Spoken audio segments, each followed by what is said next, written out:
আপনাদের সবার জন্য আকর্ষণ, যার বক্তব্য শোনার জন্য আপনারা আগ্রহে থাকেন, আমরাও আগ্রহে থাকি। আমরা অনেক কিছু জানতে পারি, অনেক কিছু প্রেডিকশন পাই, যেগুলো পরে বাস্তবায়ন হয়। দিল্লি প্রেস ক্লাবের সাবেক সভাপতি, দুই বাংলার পরিচিত মুখ গৌতম ভাই। দাদা নমস্কার, আপনাকে নমস্কার জানিয়ে শুরু করছি। নিশ্চয়ই ভালো আছেন দাদা। আমি প্রথমে দর্শকদেরও বলতে চাই, আপনাকেও বলতে চাই যে বাংলাদেশ সরকার, আমরা গত এই এক যুগ ধরেই এই চক্করে আছি। আওয়ামী লীগ সরকারের সময় নিষিদ্ধ ছিল তারেক রহমানের বক্তব্য কেন এক ঝলক ছবিও কোথাও দেখানো যেত না। আমরা টেলিভিশনে কোনো পোস্টার থাকলেও সেটা আমরা সেই শটটা ইউজ করতে পারতাম না। সেই একই জায়গা, শুধু চরিত্র চেঞ্জ হয়েছে। বাংলাদেশ সরকারের খুব শক্ত অবস্থান যে কোনোভাবেই শেখ হাসিনার বক্তব্য প্রচার করা যাবে না। ফলে আমরা বাধ্য হয়েই এটা আমাদেরকে মানতে হচ্ছে। সাংবাদিকতার আমাদের এই শেকল আমাদের করতেই হচ্ছে, কারণ আমরা যে দেশে আইন কানুন মেনে চলতে চাই। সেজন্য এই প্রেস কনফারেন্সটা যে হলো, এই প্রেস কনফারেন্সের কিছু এফেক্ট আমরা অলরেডি দেখতে পাচ্ছি। যেমন বাংলাদেশের মধ্যে সাকিব আল হাসান ওখানে প্রেস কনফারেন্সে উপস্থিত ছিলেন, তার বাড়ি মাগুরাতে, সেটায় আক্রমণ হয়েছে আমরা খবর পাচ্ছি, একাধিক সোর্সে খবর পাচ্ছি। পেট্রোল বোমা ফেলা হয়েছে, জ্বালিয়ে দেওয়া হয়েছে, এরকম শুনেছি। একরকম জঙ্গি হামলা স্টাইলে মুভ করা হয়েছে। আমি একটু আপনার কাছে জানতে চাই, এই যে প্রোগ্রামটা হলো, এটার তাৎপর্যটা আসলে কি? মানে এটা তো একটা এফেক্ট তো আছে। কেন হঠাৎ করে তিনি আসলেন, একটা প্রেস কনফারেন্স বক্তৃতা দিলেন, আবার ঘরে গিয়ে ঘুমিয়ে গেলেন? ব্যাপারটা তো এরকম হওয়ার কথা না। আমি একটু ভেতরের মাঝে যেটা কি আছে, আমি একটু আপনার দৃষ্টিকোণ থেকে জানতে চাই, যার গৌতম ভাই। দেখুন, আমি সরাসরি সেই ফরেন করেসপন্ডেন্ট ক্লাব থেকে জাস্ট এসে পৌঁছালাম। ফলে সেখানে যে আয়োজন অভূতপূর্ব, সমাবেশ অভূতপূর্ব। কেবলমাত্র ভারতীয় নয়, যারা বিদেশি গণমাধ্যমে থাকেন, কাজ করেন, তাদের সকলের পশ্চিমা গণমাধ্যমে সকলেই উপস্থিত ছিলেন। New York Times, Wall Street journal, Deutsche well, যারা প্রশ্নও করেছেন। আপনার কথার সঙ্গে আমি প্রথমে একটা কথা একটু আপত্তি করব, যে তারেক রহমানের খবর নিশ্চিন্ন ছিল না। তিনি লন্ডন থেকে ভাষণ দিতেন বসুন্ধরা গ্রুপের কাগজে। আমি দীর্ঘকাল প্রথম আলো কাগজেও দেখেছি তার রিপোর্ট, ভাষণ প্রকাশিত হয়েছে। তিনি টিকিট ডিস্ট্রিবিউশন করেছেন লন্ডন থেকে বসে, এবং তাই অনুযায়ী টিকিট বাছাই করেছেন। প্রত্যেকটা সংবাদ ছাপা হয়েছে, এবং এই বিষয়ে আপনার এই বক্তব্যের সঙ্গে আমি আদৌ একমত নই। শেখ হাসিনার সময় যে গণতন্ত্রের যে সাংবাদিক স্বাধীনতা ছিল, সেটা ইউনূস আসার পর থেকে বিলীন, যেটা আজও তার কন্টিনিউশন চলছে। এবং আজকে প্রকাশ্য সমাবেশে এক জায়গায় যেরকম জাদুঘর ইউনূসকে দেখতে পেলেন, ইউনূসের প্রচ্ছন্ন প্রশাসন, তার শাসন চলছে বাংলাদেশে। সুতরাং ওই বক্তব্যের সঙ্গে আমি একমত নই। চাইলে আপনি পুরোনো আর্কাইভস খুলে দেখাতে পারেন যে ছাপে নেই। আমি নিজে জানি, আমি তো নিজে বাংলাদেশ নিয়ে খবর করি, ফলে আমি তো নিজের মতো পড়েছি। সুতরাং আজকের পরিস্থিতি ছিল না। আজকের পরিস্থিতিটা প্রকৃত ফ্যাসিবাদী রাষ্ট্রে যা হয় তাই হয়েছে। এক।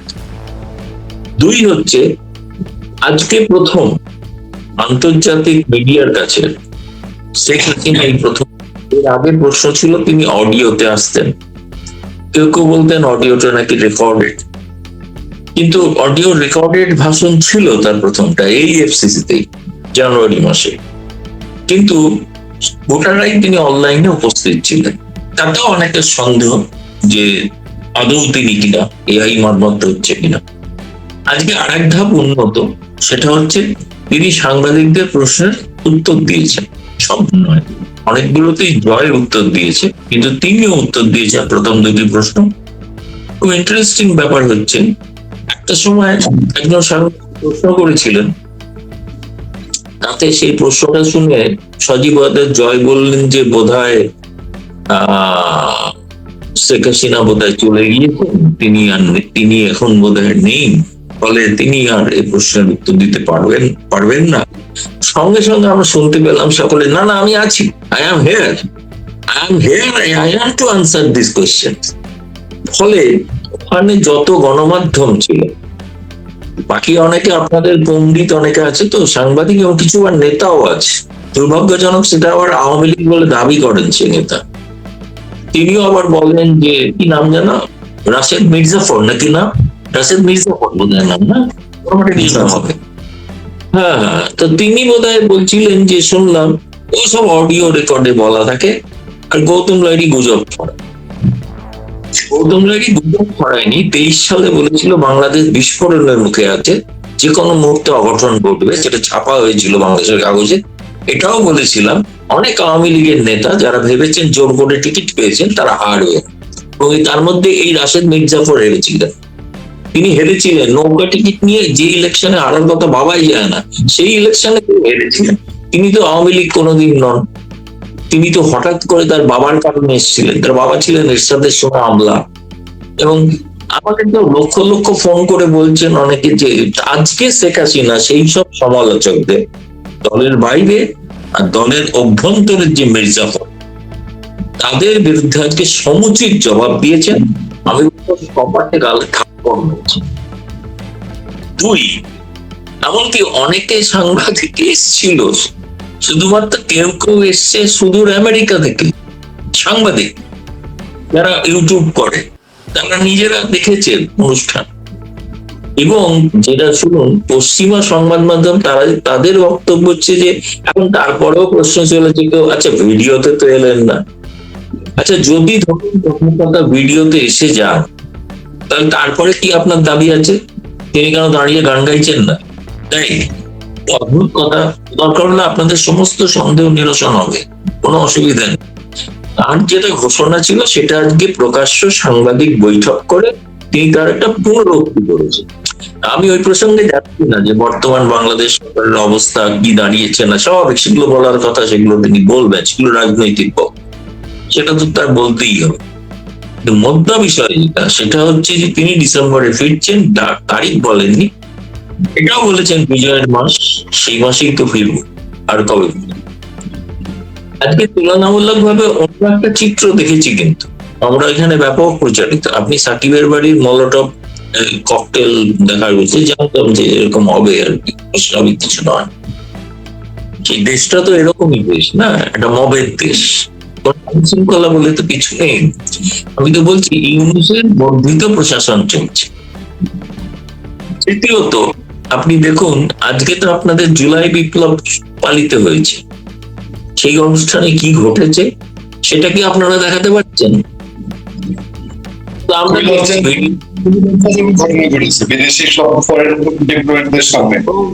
রাষ্ট্রপতির যে ভাষণ, সেই ভাষণে তিনি যেভাবে সমালোচনা করছেন যারা অশান্তি তৈরি করেছে, এবং সমস্ত বিদেশি রাষ্ট্রদূতেদের সেই মিটিং হল ছেড়ে চলে যেতে হয়েছে। আমি তো দেখলাম ভারতীয় হাই কমিশনারও ছিলেন দীনেশ ত্রিবেদী, তিনিও দেখলাম যেতে কিন্তু হতে গেলেন। ফলে এটাও দেখেছি আর এই দৃশ্যও দেখেছি, দুটোর মধ্যে আকাশ পাতাল পার্থক্য। একটা যদি আইডিওলজিক্যাল কমিটমেন্ট থাকে, যেখানে কোনো মব কালচার নেই, যেখানে সুষ্ঠু গণতন্ত্রের কথা বলা হয়, তার একটা পরিবেশ আজকে আমরা দিল্লিতে ফরেন করেসপন্ডেন্ট ক্লাবে দেখেছি। আর একটা দেখলাম আপনাদের ওখানে রাষ্ট্রপতির বাসভবনে, কি কাণ্ড হলো। মনে হচ্ছিল যে তাকে তো মানে, যাই হোক সে প্রসঙ্গ বাদ দিই। আপনি যেটা বলছেন তাৎপর্য হচ্ছে এটাই, শেখ হাসিনাকে ঘিরে যে বিভিন্ন রকমের অপপ্রচার চালানো হচ্ছিল, তার অপপ্রচার তিনি আজকে স্বয়ং জবাব দিয়েছেন। এবং এই প্রথম মা এবং সন্তান পুত্র একযোগে এক মঞ্চে উপস্থিত ছিলেন। সজীব ওয়াজেদ জয় আমেরিকা দেখেছিলেন, আর শেখ হাসিনা দিল্লিতে যেখানে আছেন, যে বাসস্থানে আছেন, সেখান থেকেই যোগ দিয়েছে। কারুর মনে আমাদের এখানে কেউ সমালোচক থাকে, শেখ হাসিনা সবাই যে আমি বলবো প্রশংসক তা নয়, সমালোচকও আছেন, তারাও দেখেছেন, বিশ্বাস করেছেন যে না শেখ হাসিনা, এটা শেখ হাসিনাই বলছেন।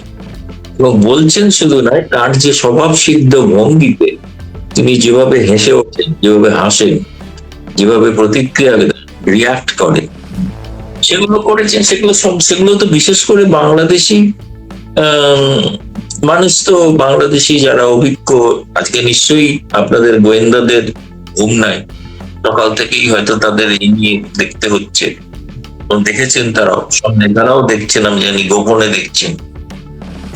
ফলে এটাই আপনার, এরপরে আপনি বলুন এরপরে আর কি প্রশ্ন? হ্যাঁ, ওই এটাই শেষ কথা যে হ্যাঁ পরে ফিরবেন, এটা আবার সকল সাংবাদিকের সামনে তিনি পুনরায় বললেন, তাতে তার যাই হোক। দাদা, আপনি আপনার কথা প্রসঙ্গ ধরে বলি, আপনি যে 23 সালে বাংলাদেশ অঘটনের কথা বলেছেন, এখন এই 26 সালে এসে কি আবার কোনো অঘটনের আশঙ্কা করেন কিনা বাংলাদেশ নিয়ে? আপনার কি এই ধরনের কোনো ভয় আছে? অঘটন না, বাংলাদেশ আবার গণতান্ত্রিক পথে ফিরছে, তার শুভ সূচনাটা আজকে এই জুলাই 5ই আগস্টে দেখি। আমি বলেছিলাম আপনাকে অনেক কাল আগে যে আগস্টে কিছু ঘটবেই, সেই আগস্ট থেকে ঘটাটা শুরু হলো, এবং শুরু হলো মানে তার যাত্রা শুরু হলো। এখন যদিও এটা একটা আওয়ামী লীগের জন্য শোকের মাস, কিন্তু এই আগস্টেই তো শেখ হাসিনার উপরে প্রাণ হানি ঘটেছিল, তাই না? 19 বার হয়েছিল, তার মধ্যে 21শে আগস্ট গ্রেনেড হামলা, এবং তখন যারা ক্ষমতায় ছিলেন সেই দলই আজ ক্ষমতায় আছে।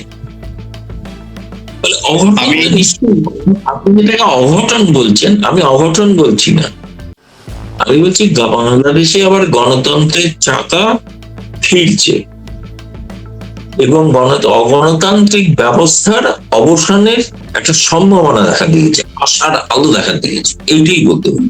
আমি কোনো অঘটন দেখছি না, যেটা ঘটনা উচিত, যেটা স্বাভাবিক, সেটাই ঘটতে পারে এবং ঘটতে চলেছে। কিন্তু শেখ হাসিনা নিজেই তো একটা সময়সীমা দিয়েছেন ডিসেম্বর, তাই না? সুতরাং তার আগেই ঘটে যাচ্ছে কিছু, কিন্তু ঘটনাটা শুরু, তার লক্ষণগুলো স্পষ্ট। ডিসেম্বর পর্যন্ত আমরা দেখি, অপেক্ষা করি।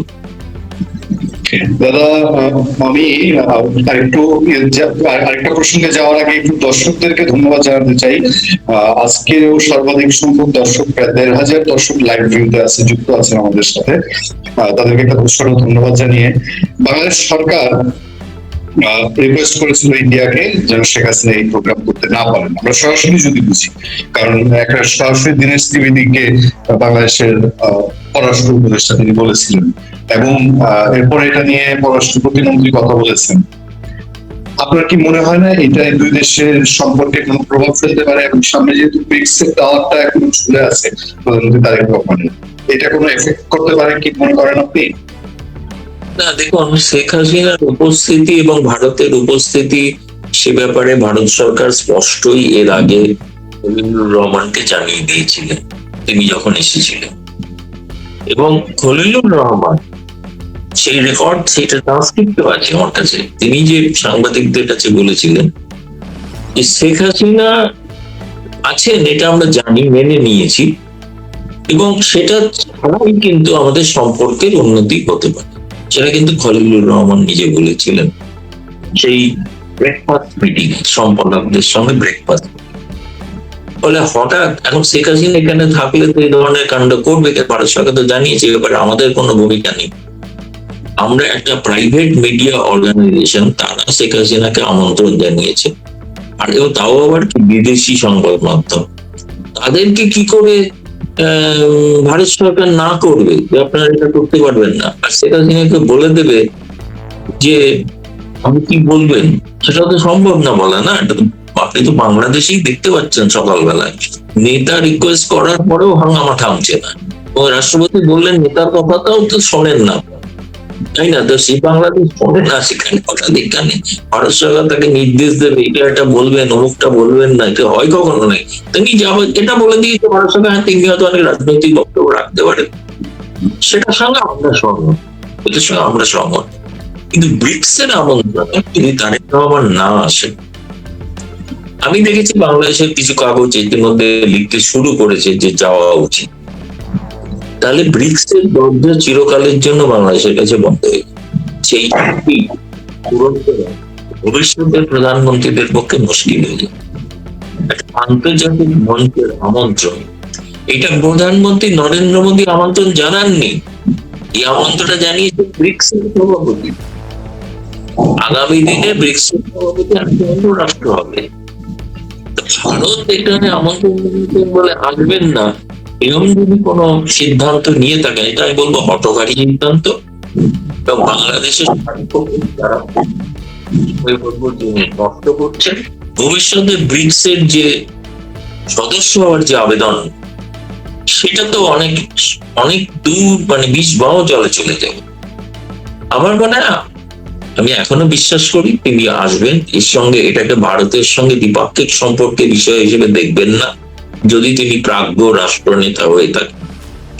যদি না হন, যদি জামায়াতের কথায় যদি প্রভাবিত হন, তাহলে আসবেন না। কিন্তু এই জয়টা হবে তো জামায়াতের। তিনি যদি ভারতে না আসেন, জয় হবে জামায়াতের, জয় হবে হিজবুত তাহরিরের, জয় হবে হামাসের, জয় হবে মৌলবাদীদের। সেটা যদি তিনি চান তাহলে সেটা তার সিদ্ধান্ত, সে ব্যাপারে আমি কোনো কিছু বলতে পারি না। আমি আমার বিশ্লেষণ আমি বললাম।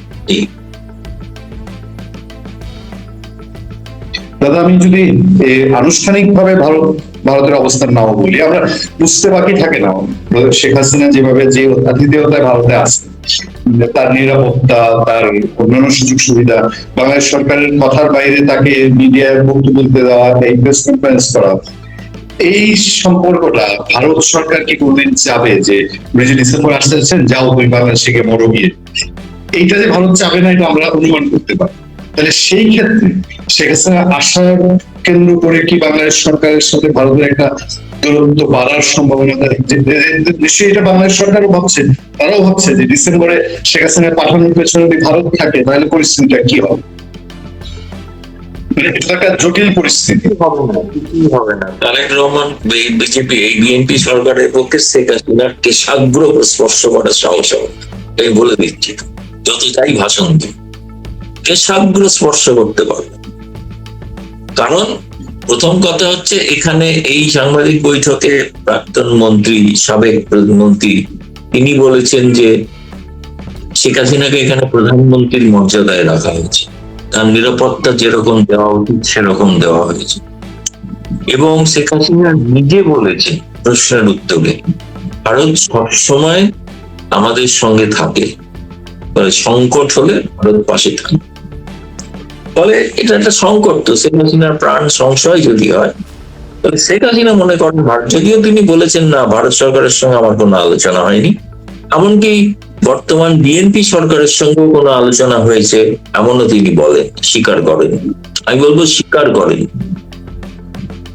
ফলে এই সময়টা তো লম্বা, দেখা যাক। এটা একটা আমার দৃষ্টিতে আমার মনে হয় শেখ হাসিনা একটা চমৎকার একটা রাজনৈতিক চাল চেলেছেন, যে চালেতে যদি ভারত সরকারের পক্ষেও একটা অসুবিধা হচ্ছে, তার ঘনিষ্ঠতম বন্ধু তার যদি জীবন সংশয় হয়ে যায় তাদের কারণে, সেটার জন্য তারা জীবনে কোনোদিন ভুলবেন না। তেমনি তারেক রহমান সরকারও বুঝতে পারছেন যে শেখ হাসিনা আসতে চাইছেন যখন, তাকে সেভাবে একজন, আমার মনে হয় ওয়াল স্ট্রিট জার্নালের একজন প্রশ্ন করেছিলেন যে আপনার যে গ্রামে, সেখানে যদি আপনাকে গ্রহণ না করে সে প্রশ্নটা আপনি বললেন আমি তো যাচ্ছি। গ্রহণ করা না করা, প্রত্যাবর্তন, বন্দি প্রত্যাবর্তন, কোনো বিষয় তো আমি ভাবছি না, আমি তো নিজেই সিদ্ধান্ত নিয়েছি যাবো। আমি জানি আমার জীবনের উপর এতবার হামলা হয়েছে, আর একবার হবে, ভয় বাঁচতে পারি, নালে মরতেও পারি, কিন্তু মানুষের পাশে যাবো। উনি বলেছেন প্রধানমন্ত্রী হওয়ার জন্য যাচ্ছি, এটাও বলেছেন যে আমি সেখানকার মানুষের পাশে থাকার জন্য যাচ্ছি। কোন রাজনীতি, তিনি চেয়েছেন আরো একটা কথা বলেছেন পটে, সেটা হচ্ছে সময় সংঘাত এড়িয়ে একটা রিকনসিলেশন হয়, প্রতিশোধ নয়, প্রত্যেকের রাজনৈতিক স্পেস দেওয়ার মতো একটা আলাপ আলোচনা শুরু, সেটা একটা অন্যতম উদ্দেশ্য এই তার ঘোষণা। এটা দাদা, সবশেষ একটা অবজারভেশন আপনার সামনে তুলে ধরি। আমার মনে হয় যে নিষিদ্ধ জিনিসের প্রতি মানুষের আগ্রহ যেমন বেশি থাকে, বাংলাদেশ থেকে যখন এই প্রোগ্রামটা নিষিদ্ধ, যে আমরাও বলতে পারছি না আমরা কি ভাষণ দিয়েছে সেই প্রস্তাবনা প্রচার করতে পারছি না, কিন্তু ওই যে আমি শো চলাকালীন সময় শুনলাম অন্যদের ফেসবুক পোস্ট দেখছি যে 1 কোটির মতো ভিউ হয়ে গেছে। এবং বাংলাদেশের ভেতর থেকে শফিকুল আলম, ওই যে ইউনূসের প্রেস সচিব, তারপর আপনার সোহেল নাজ শেখ হাসিনার খুব সমালোচনা করে, তারপর আপনার শিশির মনির জামাতের অ্যাডভোকেট, এদের মতো লোক মানে জামাত, বিএনপি, আওয়ামী লীগ সব সাইডের মানুষেরই আজকে একটা আগ্রহ তৈরি হয়েছে শেখ হাসিনা কি বলে শুনি। এই লাভটা বোধ হয় এই প্রেস কনফারেন্সটা করে দিয়েছেন ডক্টর জাহিদ সাহেব, কারণ উনি নিষেধাজ্ঞাটা নিশ্চিত করেছেন, ফলে এই লাভটা হয়েছে। কি মনে করেন আপনি? না, আপনি যেটা বললেন সেটা 1 কোটি না, আমি পরবর্তীকালে দেখলাম একটা ফেসবুক থেকে 15 কোটি ভিউ হয়েছে। শেখ হাসিনার যেটা অডিও ভাষণ ছিল জানুয়ারি মাসে, এটা 12 কোটি মানুষ শুনেছিলেন, আর আজকের এটা নাকি 15 কোটি। সেটা সত্য মিথ্যা আমি পরে বলতে পারবো না, কিন্তু এটা আমি ফেসবুক থেকে আমিও দেখেছি। ফলে আমার বক্তব্য হচ্ছে শেখ হাসিনার রাজনৈতিক ভাবে যেটুকু করার ছিল সেটা তিনি করতে পেরেছেন, এবং সেই হিসেবে যদি বলেন, যদি ফুটবলের ভাষায় যদি বলেন, তাহলে বলবো আজ শেখ হাসিনা আপাতত 1 গোলে এগিয়ে। করে বেড়াচ্ছেন। আমেরিকার ফরওয়ার্ড প্রেসিডেন্টে দিচ্ছেন, ইউরোপিয়ান ইউনিয়নের নেতাদের কাছে দিচ্ছেন, ইউরোপিয়ান ইউনিয়নের নেতারা আবার এটা নিয়ে অনেক মজা করছে, তারা এটা নিয়ে আবার বিভিন্ন জায়গায় করছে, এবং এটা বিভিন্ন প্রতিষ্ঠানে উনি এগুলাকে এক্সপোর্ট করে বিভিন্ন জায়গাতে উনি ডিস্ট্রিবিউট করছেন। বাংলাদেশের দূতাবাসগুলোর মাধ্যমে এই 36 জুলাই পুস্তিকা বিতরণ হচ্ছে। ওই যে বিভিন্ন অভিনয়গুলোর যে ছবিগুলো আছে, অভিনয়ের ছবি, তারপরে মানে কি বলে ওনারা বলে গ্রাফিতি কাকে বলে এটাও জানে না, এটা সামান্য যেগুলো করছে ওগুলোকে ওনারা গ্রাফিতি বলে চালিয়েছেন, সেটা আর একটা পুস্তিকা বানায় সারা দুনিয়া প্রচার করছে। সেই জিনিসটা তো তারপর আপনার 36 জুলাইতে তারা কি কি করেছে, তারা গর্ব বলে তারা গণভবনে হামলা চালিয়েছে, গণভবনে তারা এই করছে। সেই গণভবনে 36 জুলাইতে এসে ওনারা জুলাই জাদুঘর বানিয়েছেন। সেই জুলাই জাদুঘর কিন্তু 36 জুলাই নিখোঁজ, 36 জুলাই কিন্তু নাই। 36 জুলাই যেটাকে সিডিআই বলে আর কি সবাই মিলে, সে 36 জুলাই কিন্তু সিডিআই হয়ে গেছে, কিন্তু 5ই আগস্টটা তো রয়ে গেছে, তাই না? 36 জুলাইয়ের মতো আরেকটা দিন আছে, সেটা কি জানেন? সেটা হলো খুব সময় তিয়াননমেন স্কোয়ারে যে চায়না তাদের দমন করছিল, বলে এই যে ছাত্র আন্দোলন দমন করছিল, এটা কিন্তু মে মাসের কোন মাস, এটা মে মাসের, ওটারও একটা ফ্রেজ এরকম করে তারা, এটাকে বলে হইলো মানে ওই আন্দোলনকারী যেসব যারা চায়নার বর্তমান সরকারকে উৎখাত করতে চেয়েছিল, তারা এটাকে 25 মে কে একটা এরকম একটা ফ্রেজ দিয়া করে, ওইটাও একটা আছে। তো আসেন আমরা 36, আমি যখন আসবো চায়নার এটা আপনার সামনে আমার কাছে যদি আমি হাতের কাছে পাই সেটা বলবো। তো এখন আসে চলেন এই 5ই আগস্ট আসে সারা দুনিয়াতে ঐতিহাসিক ভাবে কি কি ঘটনা ঘটেছিল। আমি এই জিনিসটা আমি জানি, আমার এই ধরনের কাজগুলো সবচেয়ে বেশি ভালো লাগে, যে কারণে আমি করি। আপনাদের হয়তো অত পছন্দ না, যে কারণে আপনারা পরবর্তীতে আর এটা খুব বেশি মানুষ দেখে না। তারপর আমার কাজটা আমার খুব ভালো লাগে বলে আমি কাজগুলো করি। সত্যি এবার আসেন 5ই আগস্ট সারা দুনিয়াতে কখন কি ঘটেছিল। সবচেয়ে উল্লেখযোগ্য ঘটনা হলো 5ই আগস্টে বুর্কিনা ফাসো নামে একটা দেশ আছে, আপনার নিশ্চয়ই জানেন। বুর্কিনা ফাসো এখন খুব এখন আছে যে ওদের ওদের ক্যাপ্টেন তারোরে যিনি এখন ক্ষমতায় আছেন, তিনি ফরাসিদেরকে বিতাড়িত করে কিন্তু ক্যাপ্টেন তারোরে ক্ষমতায় আছেন, অনেক জনপ্রিয় একজন বলে অভ্যুত্থানকারী সামরিক তো এই 5ই আগস্ট 1960 সালে এটা তখনকার নাম ছিল আপার ভোল্টা এটা নাম ছিল, বর্তমানে এটা বুর্কিনা ফাসো। এটা স্বাধীনতা ঘোষণা, কত বড় একটা দিন তাদের জন্য 5ই আগস্ট। আপনি যদি এখন যায় ওদের দেশে বুর্কিনা ফাসোতে যায় 36 জুলাই বলেন, আপনার আমাদের যারা যায় বুর্কিনা ফাসো এটা বলবে, বা বুর্কিনা ফাসোর লোকদের সামনে 5ই আগস্ট যে 36 জুলাই করেন, তো পিটুনি হওয়ার সম্ভাবনা আছে। নিজের দেশে তো খাচ্ছে, ওখানেও খাওয়ার সম্ভাবনা আছে। আরো আসেন কি কি ঘটনা আছে। 1914 সালে বিশ্বযুদ্ধ শুরু হয়েছিল কিন্তু এই দিনে 5ই আগস্ট, ঠিক আছে। জার্মান ট্রুপস গুলো বেলজিয়ান সিটি লিগে এবং এখানে হামলা, জার্মান সৈন্যবাহিনী হামলা চালিয়েছিল। বেলজিয়ানের নিউট্রালিটি, বেলজিয়ানদের নিরপেক্ষ থাকার যে করছে, সেখান থেকে বেলজিয়ামকে কেন নিউট্রাল থাকতে চাইছে, এই জন্য তার উপর হামলা হয়েছিল। দেখেন 1962 সালের এই 5ই আগস্ট নেলসন ম্যান্ডেলাকে অ্যারেস্ট করছিল তখনকার অ্যাপারথাইড সরকার। কত উল্লেখযোগ্য একটা দিন যে তাকে তার বিরুদ্ধে তখন অভিযোগ করছে তিনি ধর্মঘট আহ্বান করছেন এবং তিনি ইলিগালি দেশ ত্যাগ করছেন, এবং ওই দিন থেকেই এই 5ই আগস্ট 1962 থেকেই তিনি একটানা 27 বছর জেল খেটেছিলেন। আরো আছেন উল্লেখযোগ্য আরেকটা দিন আছে 1963 সালে। এই দিনই একটা নিউক্লিয়ার টেস্ট ব্যান ট্রিটিতে সাইন করেছিল যুক্তরাষ্ট্র, যুক্তরাজ্য এবং সোভিয়েত ইউনিয়ন। হ্যাঁ, যে আমরা মানে ওপেন অ্যাটমসফিয়ারে আর নিউক্লিয়ার টেস্ট করব না, আন্ডার ওয়াটার এবং ইয়েতে করব না, আমরা স্পেসে নিউক্লিয়ার টেস্ট করব না। এইটা একটা পার্শিয়ালি একটা টেস্ট ব্যান ট্রিটি চুক্তি হয়েছিল। দেখেন আরো কত জিনিস আবার আসে, আপনি যদি আসেন টেকনোলজি এবং মডার্ন লাইফে এটা কি ভূমিকা রেখেছিল। টেকনোলজি অ্যান্ড মডার্ন লাইফে যে উন্নতি দেখেন 1958 এই দিনে, হ্যাঁ, টেলিগ্রাফ যে কেবল, ট্রান্স আটলান্টিক টেলিগ্রাফ কেবল যেটা, এটা কমপ্লিট করা হয় এবং এটার মাধ্যমে বহুবার এই চেষ্টাটা, এই কেবলটা স্থাপন করার চেষ্টা হতো নর্থ আমেরিকা থেকে ইউরোপ পর্যন্ত। এই কেবলটা টেলিগ্রাফি, যে টেলিপ্রিন্টার আছে না, টেলিগ্রাফিক যে আমরা মেসেজ পেতাম, তার বার্তা যেটাকে বলে, সে তার বার্তা কেবলটা নর্থ আমেরিকা মানে যুক্তরাষ্ট্র থেকে ইউরোপ পর্যন্ত কানেকশন প্রতিষ্ঠিত হয়। কত গুরুত্বপূর্ণ দিন 1961 সালের এই দিনে প্রথমবারের মতো পুরো আমেরিকা তাদের ফেডারেল ট্যাক্স ব্যবস্থা চালু করছিল। 1914 সালে ফার্স্ট ইলেকট্রিক ট্রাফিক সিগন্যাল চালু হয়েছিল। এই যে আমরা যে সিগন্যাল বাতিগুলো দেখি না, এগুলো 1914 সালে প্রথমবার মতো ট্রাফিক সিগন্যাল কিন্তু প্রতিষ্ঠিত হয়েছিল। কোথায়? ওয়াহিওতে, ক্লিভল্যান্ডে। হ্যাঁ, এটা ছিল ইউক্লিড অ্যাভিনিউ এবং ইস্ট 1/5 স্ট্রিটের মধ্যকার একটা জাংশনে এই বাতিটা এই কি বলে ট্রাফিক বাতি করা হয়েছিল। তারপর কালচারাল দিক থেকে যদি আপনি আসেন, কালচারাল দিক থেকে এটা কেমন? 1962 দুঃখজনক দিন, 1962 সালে এই 5ই আগস্ট ম্যারিলিন মনরোকে মৃত পাওয়া যায় হলিউডের এই লস এঞ্জেলসে।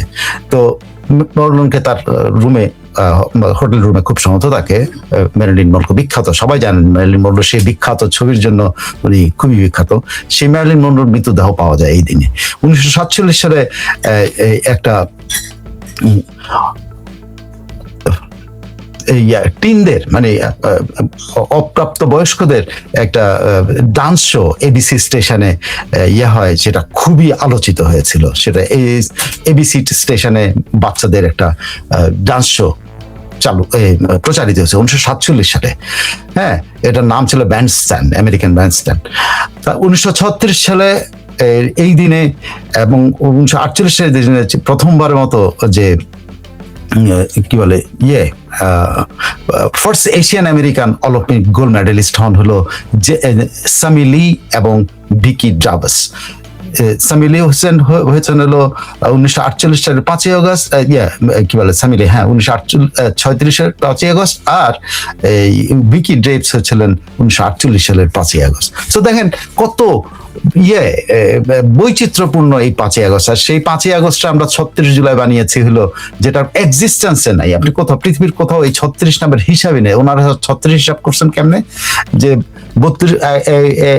1 আগস্টকে বানাইছেন ওরা 32 জুলাই, 2 আগস্টে বানাইছে 33 জুলাই, অগাস্টের 3 তারিখে বানাইছে 34 জুলাই, অগাস্টের 4 তারিখে 35 এবং অগাস্টের 5 তারিখে ওনারা বানিয়েছেন হলো কি বলে 36 জুলাই।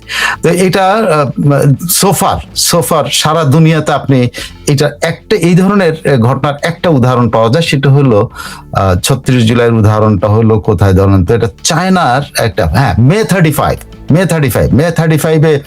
চায়নাতে হয়েছিল কি বলে তিয়ানমেন স্কোয়ারে কিন্তু হামলা হয়েছিল। হ্যাঁ, তিয়ানমেন স্কোয়ার চায়না যেদিন দমন করে কি 1989 সালের এই দিনে 4 জুনে এটা করে এবং 36 মেতে তারা টোটাল একটা সেন্সরশিপ, টোটাল সবকিছুর উপর একটা নিয়ন্ত্রণ প্রতিষ্ঠা করে। সেটাকে ওই স্টুডেন্টরা 35 মে হিসেবে পালন করে। এটা একটা ফ্রেজ হিসেবে চলে। এরকম চাইনিজ তিয়ানমেন স্কোয়ারের ব্যর্থ ছাত্র অভ্যুত্থান, আর বাংলাদেশের 36 জুলাই হলো সফল বা আপনার ছাত্র জনগণের যে জঙ্গি অভ্যুত্থান, সেটা হয়েছে। এটা বলছে একটাই উদাহরণ পৃথিবীতে আছে, কিন্তু সেটা হলো ব্যর্থতার উদাহরণ। এখন আপনার আরো যে কতগুলা 5ই আগস্ট আরো গুরুত্বপূর্ণ দিন, আরো অনেক ভাবে গুরুত্বপূর্ণ এই দিন। কি বলে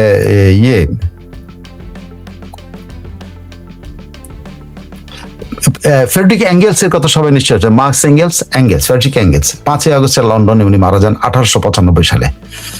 এবং এইটা তার মৃত্যু দিবস। রিচার্ড বার্টন বিখ্যাত অভিনেতা রিচার্ড বার্টন, 7 বারের অস্কার নমিনি রিচার্ড বার্টন নিশ্চয় মনে আছে। লিজ বার্টন আর রিচার্ড বার্টনের কথা আমাদের বয়সের বা আমাদের বাবাদের বয়সের যারা, তারা খুব লিজ বার্টনকে চেনেন। রিচার্ড বার্টন কয়েক দফা, লিজ বার্টন 8 বার বিয়ে করেছেন, রিচার্ড বার্টনকে 2 বার না 3 বার বিয়ে করেছিলেন, এই জন্য ওনার খুব বিখ্যাত ছিলেন। এছাড়া রিচার্ড বার্টন অত্যন্ত শক্তিশালী একজন অভিনেতা ছিলেন, 7 বার অস্কার বিজয়ী। ক্লিওপেট্রা নামে যে ছবিটা আছে সেটার অভিনেতা ছিলেন, ভার্জিনিয়া উলফ সেটার ছিলেন। হ্যাঁ, তারপরে হইলো অনেক আপনার যে কি বলে, আমি কত এগুলা বলবো যে অনেক, যেমন হোন্ডা কোম্পানির মালিক, ফাউন্ডার, সে হোন্ডা কোম্পানির শৈচিরো হোন্ডা এই দিনে 1991 সালের এই দিনে মারা যান। তারপরে বুলগেরিয়ার অনেক এই দিবসে আপনার যেটা আমাদের দেশে যেটা 5ই আগস্টের কথা বলা, সেটা তো বাংলাদেশে বহু কিলিং এর জন্য, 5ই আগস্ট কিলিং এর জন্য অত্যন্ত, এই দিন কত পুলিশ হত্যা করা হয়েছিল, কত সাধারণ মানুষ হত্যা করা হয়েছিল, অথচ সেই 5ই আগস্টে উদযাপন করে তারা ইমিউনিটি নেয়, ইন্ডেমনিটি নেয়, তারা ইন্ডেমনিটি নিয়ে করে আর অন্যদেরকে হত্যাকারী বলে দেবে। এই 5ই আগস্টের মধ্যে আরো অনেক হিস্টোরিক ঘটনা আছে, সেটা হলো ভিয়েতনাম ওয়ার। হ্যাঁ, ফুল ওয়ার শুরু হয়েছিল 5ই আগস্ট 1964 সালে। তারপরে বিভার ওয়ার বলে, ফ্রেঞ্চ ইরোকয়েস ওয়ার বলে, সেই 5ই আগস্ট শুরু হয়েছিল 1689 সালে। হ্যাঁ, সেই বিভার ওয়ার বিখ্যাত, ওখানে ল্যাচিন ম্যাসাকার নামে একটা ঘটনা, সেখানে এই 1500 মহাক ওয়ারিয়ার্সরা এই আক্রমণটা চালায় এবং সেই এই ম্যাসাকার করে। তারপর আরো অনেক বড়, অনেক ছোট বড় ব্যাটল আছে আপনার। অস্ট্রিয়ান টার্কিশ ওয়ারের কথা আছে, এই 5ই আগস্ট শুরু হয়েছে 1716 সালে। 1864 সালে ইউএস সিভিল ওয়ার স্টার্ট হয়েছিল এই 5ই আগস্টে। এই 5ই আগস্টে কিন্তু আমেরিকান সিভিল ওয়ার শুরু হয় 1864 সালে। তারপরে যে বহু আপনার, আমি যদি আরেকটা আছে ম্যাসাকারের একটা হিসাব আছে, ম্যাসাকার ঘরে এরকম দিনও আছে তাদের। 5ই আগস্টে 1944 ওয়ালা ম্যাসাকার নামে একটা পোল্যান্ডের একটা ম্যাসাকার হয়, সেখানে ওয়ার্সো যে আপরাইজিং হয়েছে, নাজি জার্মানিরা ফোর্সফুলি ওখানে এন্টার করে প্রায় 40,000 থেকে 50,000 মানুষকে হত্যা করে 5ই আগস্ট। তারপর ল্যাচিন ম্যাসাকারের কথা তো বললাম, যে ওখানে একটা সেটেলমেন্ট, ল্যাচিন নিউ ফ্রান্সের যে একটা সেটেলমেন্ট, সেখানে ব্লাডিয়েস্ট ওয়ার ইভেন্ট, বিভার্স ওয়ার বলে এটাকে। হ্যাঁ, তারপরে এই 5ই আগস্ট কিন্তু টেররিস্ট অ্যাটাক আমাদের দেশে, যে টেররিস্ট অ্যাটাকের ঘটনা আছে। 5ই আগস্ট 2003 সালে কিন্তু জাকার্তার ম্যারিয়ট হোটেলের উপরে বম্বিং হয়েছিল এবং এটাকে একটা কার বম্ব ব্লাস্ট করেছিল, সেখানে 12 জন মানুষ মারা গেছিল। আমাদের সাথে জঙ্গিরা দখল করছে, এটা কিন্তু জাকার্তা মানে ইন্দোনেশিয়ার জাকার্তাতে হয়েছিল। অ্যাথেন্স এয়ারপোর্টে 1973 সালে 5ই আগস্ট একটা আক্রমণ হয়েছিল গ্রিসে। 2 আরব এই ব্ল্যাক থেকে 35 জন কে জিম্মি করে এই এয়ারপোর্টে করে প্যাসেঞ্জার লাউঞ্জের মধ্যে ঢুকে তারা 3 জনকে হত্যা করে এবং 50 জনের মতো আহত করে। এই 5ই আগস্টে আছে আপনি অনেক 2012 সালে শিখ টেম্পল শুটিং এর ঘটনা আছে আমেরিকাতে। আর এবার আসলে যদি 5ই আগস্টের ন্যাচারাল ডিজাস্টারের যদি ইতিহাস দেখেন, সেই ন্যাচারাল ডিজাস্টার হচ্ছে এমবাটো আর্থকোয়াক বলে, ইকুয়েডরে 1949 সালে 5ই আগস্ট একটা বড় ধরনের ভূমিকম্প হয়েছিল, সেখানে 5050 জন মানুষ মারা যায়। আরেকটা হিসাবে বলা হয় যে ওখানে 20,000 মানুষ আহত হয়, 1 লাখের উপরে মানে গৃহচ্যুত হয়। এরকম মানে পলিটিক্যাল ঘটনার মধ্যে তো আপনার সবচেয়ে বড় ঘটনা, উইলিয়াম ওয়ালেস নামে স্কটিশ লিডারকে এই গ্লাসগো থেকে এই দিন 5ই আগস্ট আটক করা হয়। পরবর্তীতে তাকে ফাঁসিতে ঝুলিয়ে হত্যা করা হয়। নেলসন ম্যান্ডেলার তো কথা বললাম। এই তো 5ই আগস্ট যেমন আপনি প্রি হিস্টোরিক টাইমের এতদিন তো আমরা আমাদের মডার্ন হিস্টোরির কথা, প্রি হিস্টোরিক টাইমের কিন্তু ঘটনা আছে কতগুলি। এই ভাইকিং আমলের ব্যাটল অফ ট্যাটন হল এটাকে বলে। ভাইকিং কিংডমস গুলো, যে ডেনমার্ক এবং এই সব এলাকার যে কিংডমস গুলো আছে, তাদের মধ্যে একটা ব্যাটল অফ ট্যাটন হল বলে একটা ইয়ে হয়। সেটা 910 সালে ভাইকিং আর্মি সেই সময় ইংল্যান্ডে কি বলে ইনভাইট করে এবং মার্সিয়া এবং ওয়েসেক্সকে কি বলে মার্সি এবং ওয়েসেক্স এই ভাইকিং আর্মি যে ইংল্যান্ড ইনভেড করছিল তাদেরকে পরাজিত করেছিল। 1305 সালে উইলিয়াম ওয়েলেসকে গ্রেপ্তার করা হয়, যেটা পরবর্তীকালে গ্লাসগোতে পরবর্তী তাকে এখন স্কটল্যান্ডে তাকে শহীদ হিসাবে ইয়ে করা হয়েছিল। আর্লি মডার্ন আপনার এম্পায়ার বিল্ডিং এর ক্ষেত্রে যদি সাম্রাজ্য ব্রিটিশের যে ব্রিটিশ এম্পায়ার স্টার্ট হয় কিন্তু এই ইয়েতে 1583 সাল থেকে ব্রিটিশ এম্পায়ার যেটাকে বলে নিউ ফাউন্ডল্যান্ড ফর ইংল্যান্ড আবিষ্কার হয় হলো 5ই আগস্ট। এই যে কানাডার নিউ ফাউন্ডল্যান্ড যেটা বলে ইংলিশ কল নর্থ আমেরিকাতে প্রথম ইংলিশ কাউন্টি, মানে ব্রিটিশ এম্পায়ার স্টার্টটা হয় 1583 সালে। কানাডার নিউ ফাউন্ডল্যান্ড প্রথম তারা আসে এবং সেখানে ইংলিশ কলোনি হিসেবে প্রতিষ্ঠা করে।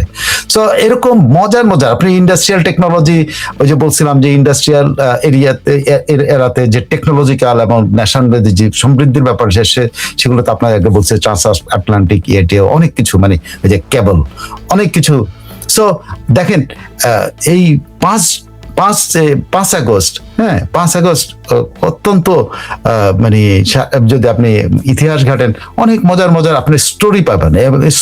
যে স্টোরি 5ই আগস্টে আমাদের দেশে যেটা ঘটেছে, যেটা টেররিস্ট টেক ওভার হয়েছে, সেই টেররিস্ট টেক ওভারের বাইরে প্রচুর ইন্টারন্যাশনাল ঘটনা, যুদ্ধের ঘটনায় 5 আগস্ট। আপনি 36 জুলাই বা 32 জুলাই বানায়া এটাকে ইতিহাসের কোথায় স্থান, এটা হাস্যকর বিষয়ে পরিণত করছেন। বরং আমরা মনে করি যে আমি যেটা আপনাদের সামনে তুলে ধরতে চাই সেটা হলো আরো অনেক কিছু আমি ইয়ে করতে হবে, অনেক উদাহরণ 5ই আগস্টের ইন্টারন্যাশনাল ইভেন্টস এর অনেক উদাহরণ, অনেক বিষয়ের উদাহরণ তুলে ধরা যায়। কিন্তু আমাদের দেশে আসে 5ই আগস্ট কি হয়েছে? 5ই আগস্ট হয়েছে বাংলাদেশের টেররিস্ট টেক ওভারের দিন। 5ই আগস্ট বাংলাদেশের টেররিস্টদেরকে আর্মির সহায়তায় বাংলাদেশের টেররিস্টরা ঢাকা শহরে পুরো ঢুকে পড়েছিল। 5ই আগস্ট এই টেররিস্ট গ্রুপগুলি সাধারণ মানুষকে কনভিন্স করে তারা এই গণভবনমুখী ইয়াতে করেছে আর্মির সহায়তায়, এবং 5ই আগস্ট আর্মির সহায়তায় এই সাধারণ জনগণকে সাথে নিয়ে টেররিস্ট গ্রুপ গণভবন দখল করে। এবং আমাদের শিক্ষিত শ্রেণীর, যদি আপনার শিক্ষিত মানুষদের, যা তথাকথিত শিক্ষিত ডাক্তার, ইঞ্জিনিয়ার, হ্যাঁ তথাকথিত শিক্ষিত আমি বলছি, প্রফেসর, অনেক শিল্পী, তারপরে স্পোর্টস পার্সোনালিটি, তারপরে মিডিয়া পার্সোনালিটি, সবাই গণভবনে গেছে এবং সেখান থেকে লুটপাট করছে।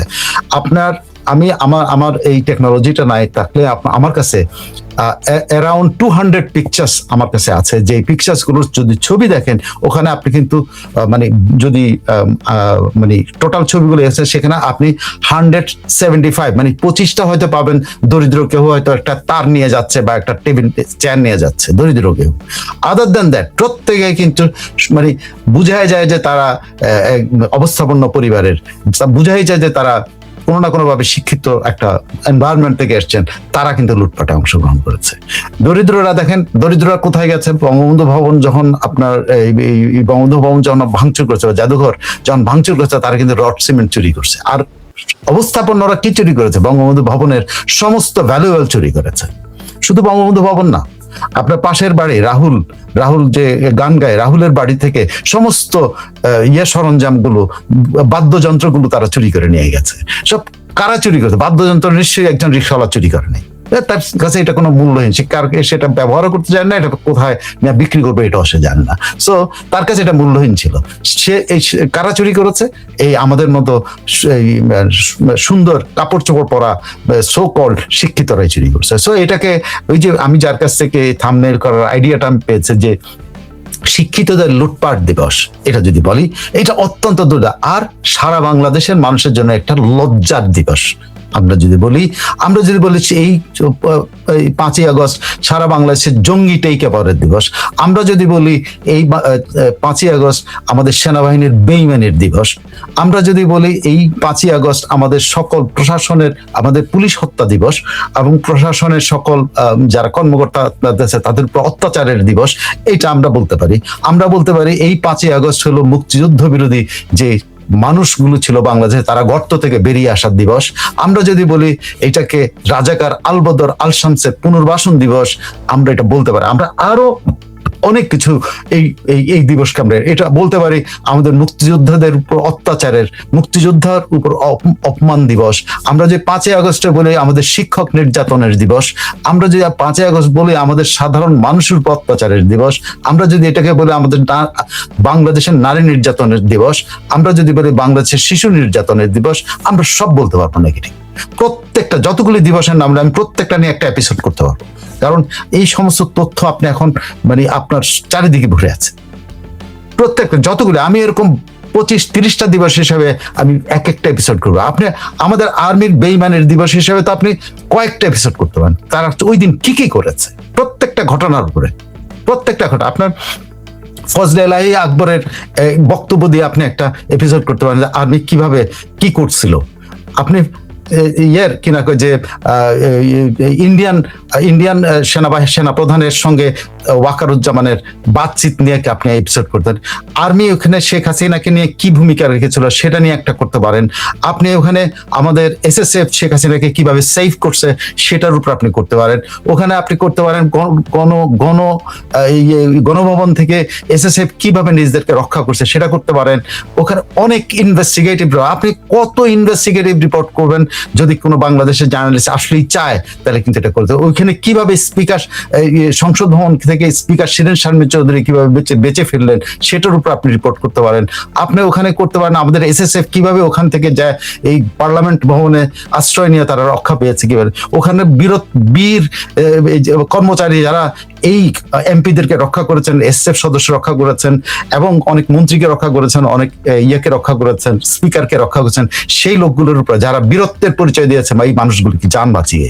তো এই সবের কিন্তু আপনি একটা রিপোর্টিং করতে মানে অ্যাঙ্গেল কি কি না বলা যায়। আপনার শুধু শিক্ষিতের লুটপাট দিবস বা জঙ্গি উত্থানের দিবসের মধ্যে এটা সীমাবদ্ধ নাই। আপনার ইচ্ছা করলে এই 5ই আগস্টকে ধীরে তার পরবর্তী সময় ধরে আমরা অনেক অনেক অনেক অনেক আমরা উন্মোচন অনেক অনেক তথ্য উন্মোচন করতে পারি, যে তথ্যের মাধ্যমে আপনি দেখতে পাবেন কত বড় অন্যায় বাংলাদেশের প্রতি হয়েছে, কত বড় অন্যায় মুক্তিযুদ্ধের প্রতি হয়েছে, কত বড় অন্যায় আমাদের মুক্তিযোদ্ধাদের প্রতি হয়েছে, কত বড় অন্যায় মুক্তিযুদ্ধের স্মৃতির প্রতি হয়েছে, কত বড় অন্যায় হয়েছে বাংলাদেশের সমস্ত মুক্তিযুদ্ধের স্মৃতির প্রতি আক্রমণ হয়েছে, কত বড় অন্যায় হয়েছে ঘরে ঘরে হামলা করে যে সংখ্যালঘুদের উপর নির্যাতন করা হয়েছে, কত বড় অন্যায় হয়েছে আমাদের নারী আমাদের দেশের নারীদের যারা ভিন্ন মত অবলম্বন করছেন, তখন আওয়ামী লীগ করছেন, তাদের উপর কি নির্যাতন হয়েছে। আপনি কত কিছু বাংলাদেশে কত অন্যায় হয়েছে, এই সকল অন্যায়ের দিবস হিসেবে বাংলাদেশে সমস্ত অন্যায়ের দিবস হিসেবে কিন্তু 5ই আগস্টকে পালন করা যাবে। শুধুমাত্র আমি তো ইন্টারন্যাশনাল কথা বলি, কিন্তু প্রত্যেকটা কিন্তু আমরা যদি ইনভেস্টিগেট করার সুযোগ হয় অনেক কিছু আমরা সামনে নিয়ে আসতে পারি। যে অপরাধগুলো আজকে সম্মিলিতভাবে পুরো জাতির উপরে পড়েছে, পুরো জাতি এখন সেই সম্মিলিত অপরাধের দ্বারা আক্রান্ত। কিন্তু আপনার হয়তো সেদিন কেউ উৎসব করতে গিয়ে তারা যে প্রতারণার শিকার হয়েছে, সে প্রতারণার দিবসও আপনি পালন করেন, যে একটা জাতি কিভাবে প্রতারিত হয়েছে সেই প্রতারণার দিবস হিসেবে এই 5ই আগস্টকে পালন করা যায়। অনেকভাবে আমরা এই 5ই আগস্টকে আমরা করতে পারি বাংলাদেশে যা হয়েছে।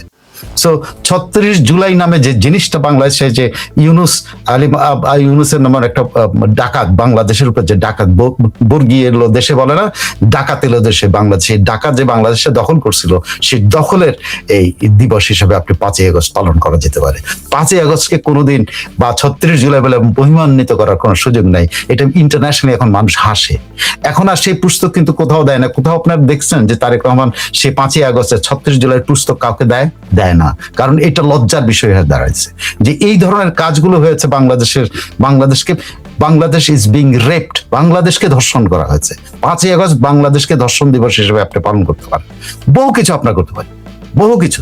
সো এটাকে গ্লোরিফাই করে যারা বলে তাদের মুখের উপরে আমি যতগুলি দিবস হচ্ছে প্রত্যেকটা দিবস আপনারা যদি পারেন তা বলবেন যে 36 জুলাই হলো এই দিবসগুলি পালন করা যায়। 36 বলে কোনো জিনিস নাই, বাংলাদেশ ধর্ষিত হয়েছে ওই দিন এবং সেই ধর্ষণের সাথে যুক্ত যারা যারা ছিল প্রত্যেকটির নাম উল্লেখ করে আপনি বলতে পারেন। তার মধ্যে একটা পুরা হলো একটা হলো আপনি ডিপ স্টেট আমি বুঝি না, আমরা নিজেরা জড়িত, আমরা নিজেরা আমাদের দেশটাকে ধর্ষণ করেছি। আপনি গণভবনের ওই চেহারাগুলোর কথা মনে করেন তো দেখে, হাঁস চুরি করতেছে। আপনি গণভবন থেকে ওই চেহারাগুলো চুরি করতে, যে গণভবনের ল্যাপটপ চুরি করতেছে, গণভবন থেকে ওখান থেকে যে জিনিসপত্র লুটপাট করতেছে। এবং একজন মানে গণভবনে কিন্তু একজন প্রধানমন্ত্রী শুধু থাকতেন না, ওখানে প্রায় অনেক কর্মকর্তা কর্মচারীর বাসভবন আছে, সেই বাসভবনগুলো লুটপাট করা হয়েছে, তাদের জিনিসপত্র লুটপাট করা হয়েছে, তাদের নারীদের, তাদের মহিলাদের অন্তর্বাস চুরি করা হয়েছে। সেই অন্তর্বাস নিয়ে কিন্তু আবার অনেক উৎসব করেছে। এইসব অনেক কিছু মানে আপনি কল্পনা করতে পারবেন না কি হয়েছে। আমার পরিচিত জনের মধ্যে আমি ভিডিওতে দেখেছি যে দাঁড়িয়ে গণভবনের জিনিস কিনতেছে। কি উল্লাস, কি বিকৃত উল্লাস! বিকৃত উল্লাসের দিনও আপনার পালন করতে হবে, যে বিকৃত মানসিকতার বাঙালির দিন হিসেবে আপনাকে এটা করতে হবে। যারা সেই দিন আনন্দের নামে এই এই লুটপাট থেকে শুরু করে অন্যায়, অত্যাচার, মারামারি, কাটাকাটি, পুলিশ হত্যাকাণ্ড, তারপরে রেপ, মানে এইসব কাণ্ড যারা করিয়েছে। সো 5ই আগস্ট কোনোদিন বাঙালির জন্য এটা বীরত্বের জিনিসটা, 5ই আগস্ট হলো লজ্জার দিন, 5ই আগস্ট আমাদের আত্মপরিচয়ের পরে আমাদের আক্রমণের দিন। Thank you all. আপনারা যারা ছিলেন, আপনারা অনেকেই কথা শুনেছেন, অনেক ধন্যবাদ। এই ধরনের এপিসোড করতে আবার বলি আমার ভালো লাগে। আমার যে এগুলা থেকে আমি আমার মনের কথাগুলো বলতে পারি, আমার অন্তরের কথা বলতে পারি, যে কারণে আমি এই ধরনের প্রোগ্রামগুলিতে খুব পছন্দ করে করি। যে এটা যত পছন্দ করে করছে আপনি আপনার কল্পনা করতে পারবেন। আমি জানি এটা অনেকে এটা দেখবে না, অনেক কম ভিউ হবে, কিন্তু আমার অন্তরের শান্তি হয়, যে কারণে আমি এগুলা করি।